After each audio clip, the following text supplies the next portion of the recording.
नमस्कार बच्चों, मैं मिथिलेश तिवारी आज आपको सामाजिक विज्ञान के अंतर्गत कक्षा 7 के लिए इस्लाम धर्म का उदय जो पाठ है उससे मैंने प्रश्न ले लिया है, उसको मैं बताऊंगा।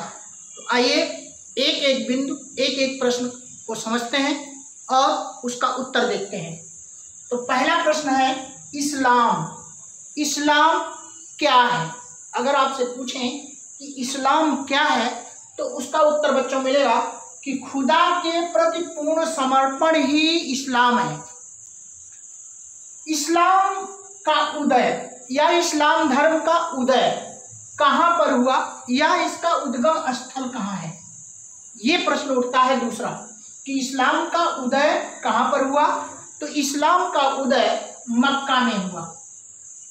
इस्लाम का उदय या उद्गम स्थल कहाँ है, मक्का है, या मक्का में इस्लाम का उदय हुआ।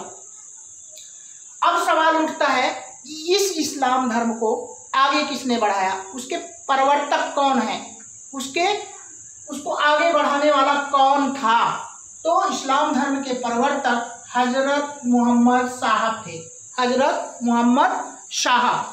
तो खुदा के प्रति पूर्ण समर्पण ही इस्लाम है, खुदा के प्रति पूर्ण समर्पण ही इस्लाम है। और इस्लाम जो धर्म है मुस्लिमों का उसका उदय कहाँ हुआ, मक्का में हुआ, या उसका उद्गम स्थल मक्का है। उसके इस धर्म के प्रवर्तक हजरत मोहम्मद साहब थे। अगले प्रश्न पे आते हैं कि मक्का को किस नाम से जाना जाता है।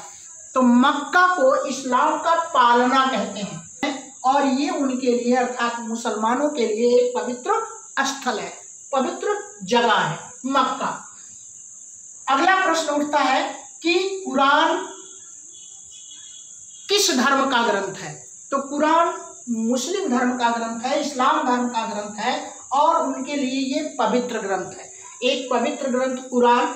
और इसकी रचना कहाँ हुई ये विशेष महत्वपूर्ण है। शायद उनके धर्म के लोगों को भी बहुत कम पता है कि जो कुरान है उसकी रचना मोहम्मद साहब ने मक्का में की कि मदीना में की, मक्का में की कि मदीना में की। बहुत महत्वपूर्ण प्रश्न है ये। तो आप जानते हैं कि मक्का छोड़ करके उनको मदीने में जाके बसना पड़ा। लोगों ने विरोध किया और जा करके बसे कहाँ, मदीना में। तो मदीना में ही उन्होंने पवित्र ग्रंथ कुरान की रचना की, न कि मक्का में किया। उसके बाद आता है जवाबित क्या है। बहुत महत्वपूर्ण क्वेश्चन है, कक्षा 7 के बुक में है, किताब में है, लेकिन ये प्रश्न IAS स्तर का है कि जो कुरान है कुरान में जवाबित क्या है। तो कुरान में जो जवाबित है वो धार्मिक एक कानून है, मुसलमानों का, मुस्लिमों का, इस्लाम धर्म का एक कानून है जवाबित, जो कुरान में बहुत अच्छे तरीके से वर्णित है। तो जवाबित क्या है, ये बहुत स्तरीय प्रश्न है बेटा, कक्षा 7 के लिए नहीं है, ये उत्कृष्ट प्रश्न है कि जवाबित क्या है। तो जवाबित कुरान में लिखित, कुरान में वर्णित एक धार्मिक कानून है, एक धार्मिक कानून है ये। उसके बाद प्रश्न उठता है बेटा कि इस्लाम के कितने खलीफा हुए, इस्लाम धर्म में कितने खलीफा हुए। अब आपसे एक प्रश्न मैं पूछता हूं कि खलीफा क्या है, खलीफा किसे कहते हैं, ये मैं आज आपको नहीं बताऊंगा। तो इस्लाम धर्म में 4 खलीफा हुए। पहले खलीफा का नाम था अबू बकर, ये पहले खलीफा थे, और दूसरे उमर, और तीसरे उस्मान, और अंतिम अली इस्लाम धर्म के खलीफा थे। तो बच्चों अगर पूछा जाता है इस्लाम क्या है, इस्लाम खुदा के प्रति पूर्ण समर्पण ही इस्लाम है।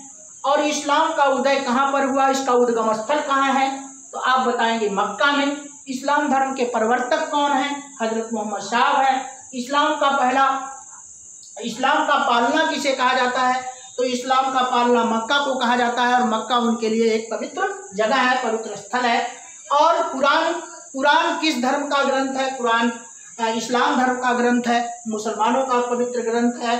और इसकी रचना मक्का में ना करके हजरत मोहम्मद साहब ने मदीना में की थी। ये बहुत इंपॉर्टेंट दोनों प्रश्न है, जवाबित और कुरान की रचना। तो कुरान की रचना मदीना में, जवाबित क्या है, कुरान के अनुसार एक धार्मिक कानून है। अर्थात कुरान में लिखा हुआ एक धार्मिक कानून है। और इस्लाम धर्म में कितने खलीफा हुए? तो 4 खलीफा हुए, अबू बकर, उमर, उस्मान और अली। अली अंतिम थे और अबू बकर पहले थे। आपसे मैंने प्रश्न पूछा खलीफा क्या है, आप बताइएगा। मिलता हूँ अगले वीडियो में कुछ नया लेकर के, तब तक के लिए धन्यवाद, नमस्कार।